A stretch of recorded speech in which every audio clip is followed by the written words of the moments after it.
बहुत पुरानी बात है। हिमालय पर्वत की घाटी में एक ऋषि रहते थे। वे गोरे चिट्टे थे। उनकी श्वेत धवल दाढ़ी था और कंद, मूल, फल खाते थे।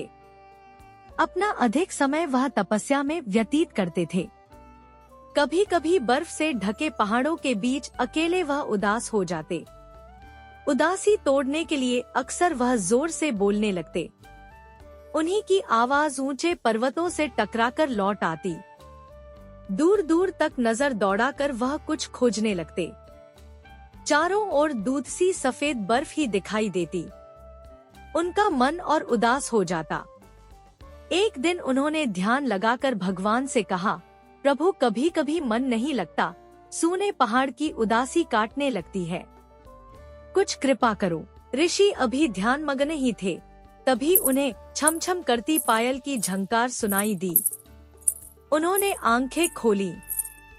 देखा, हिमसी एक बालिका श्वेत वस्त्रों से सजी सामने खड़ी थी। मंत्रमुग्ध ऋषि ने दौड़कर बच्ची को गोद में उठा लिया। उनका हृदय पुलकित हो उठा। खुशी में आंखों से आंसू बहने लगे। ऋषि के आंसू बहते देख बच्ची मीठी वाणी में बोली, बाबा रोते क्यों हो?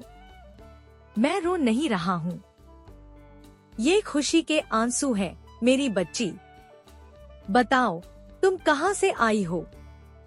तुम्हारा नाम क्या है? तुम किसकी बेटी हो? ऋषि ने पूछा। बच्ची बोली, मैं नीचे की घाटियों से आई हूँ। मेरी माँ ने मुझे तुम्हारे पास भेजा है। मेरी माँ का नाम प्रकृति है। मेरा नाम है सुषमा। तुम कब तक मेरे पास रहोगी? मुझे लगता है अब एक बार तुम्हें पा लिया तो मैं एक क्षण भी तुम्हारे बिना न रह सकूंगा। अब तुम मुझे छोड़कर कभी न जाना। कहते हुए वृद्ध ऋषि विभोर हो गए। मैं तुम्हारे पास ही रहूंगी बाबा, मेरी माँ ने कहा है। उदास ऋषि के चारों तरफ खुशी बिखेर देना, ताकि कभी किसी को भी भविष्य में हिमालय में उदासी न घेरे। मैं कभी भी तुम्हें छोड़कर न जाऊंगी। आज से तुम मेरे बाबा हो। यह हिमालय मेरा घर है, बच्ची ने कहा। ऋषि प्रसन्न थे।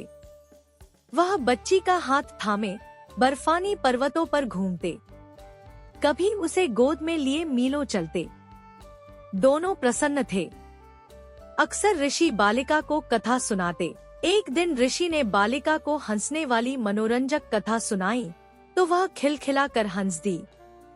जब वह खिलखिल हंस रही थी तो ऋषि उसी तरफ देख रहे थे।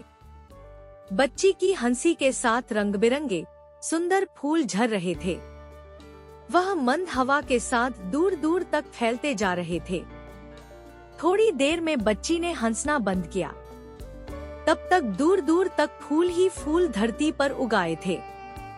ऋषि ने दूर तक देखा और मुस्कुराकर कहा, यही है फूलों की घाटी, इस धरती का स्वर्ग।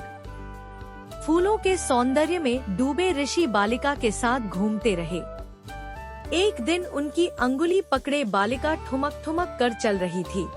तभी एकाएक उसका पैर फिसला और उसे चोट आ गई। कोमल तो वह थी ही। ओ करके रोने लगी। बड़ी बड़ी आंखों से मोती से आंसू ढुलक ढुलक कर धरती पर गिरने लगे।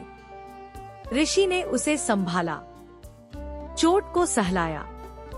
बच्ची चुप हुई तो ऋषि ने देखा कि जहाँ जहाँ आंसू की बूंदें गिरी थी वहाँ जल धाराएं बह रही हैं, निर्झर झर रहे हैं। ऋषि जैसे तृप्त हो गए उस दृश्य को देखकर। सचमुच बच्ची ने ऋषि की उदासी मिटा दी। मुदित मन से ऋषि उसे लिए ऊंची चोटियों पर यहाँ से वहाँ जाते। जहाँ बच्ची हंसती वहाँ फूल बिखर जाते, जहाँ रोती वहाँ झरने बहते। अब सुंदरता हिमालय पर सर्वत्र छा गई। ऋषि की उदासी दूर हो गई। बाबा और बच्ची दोनों मगन थे।